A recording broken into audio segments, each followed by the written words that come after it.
तपाई 5 जना साथीहरूमध्ये एउटा धेरै एभरेज भएको मान्छे हो। तपाईले सुनेकै होला, तपाई जस्तो सोच्नुहुन्छ त्यस्तै बन्नुहुन्छ। यो कुरा एकदमै ठीक हो। तपाई जस्तो साथीहरूसँग गर्छौ तिमी त्यस्तै बन्छौ। तपाई वरिपरि कस्तो महल बनाइराखेको छ त्यो चीजले धेरै ठुलो रोल प्ले गर्छ तपाईको क्रोधमा, किनकि जस्तो संगत त्यस्तै रंगत। म तपाईलाई एउटा कहानी सुनाउँछु। जंगलमा एउटा ठुलो रुख थियो। त्यो रुखमा एउटा चिलले गुड बनाएको थियो। त्यही ठीक मुनि एउटा कुखुराले अंडा पारिरहेको थिए।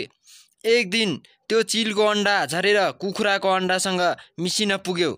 त्यस दिनदेखि केही दिनपछि त्यो चिलको अंडादेखि चिलको बच्चा बाहिर निस्किन थाल्यो।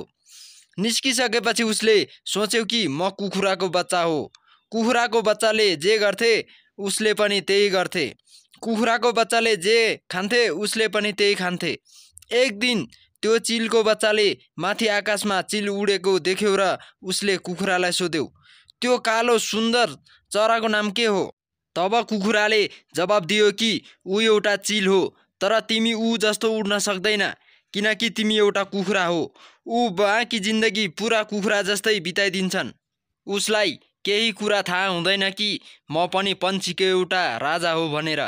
त्यस्तै हामी पनि एउटा चिललाई मारिदिन्छ एउटा कुखुराको अंडासँग मिसिएर। त्यही कारणले हामी भित्र भएको चिललाई हामीले बिउझाउनु सक्दैन। जबसम्म चिलको फाइदा छैन तबसम्म कुखुरासँग बीचमा बस्छ। त्यसैले तिमी एउटा फलामको टुक्रा जस्तो हुनुपर्छ, जुन फलामको टुक्रा बाल्टी भरि पानी भएर पनि त्यो फलामको टुक्रा त्यो पानीमा डुब्न सकोस्। त्यसैले आजैदेखि राम्रो र नराम्रो साथी छुट्याऊ। कुन साथीले मलाई मोटिभेट गर्छ या मोटिभेसन दिन्छ त्यो छुट्याऊ। जय नेपाल।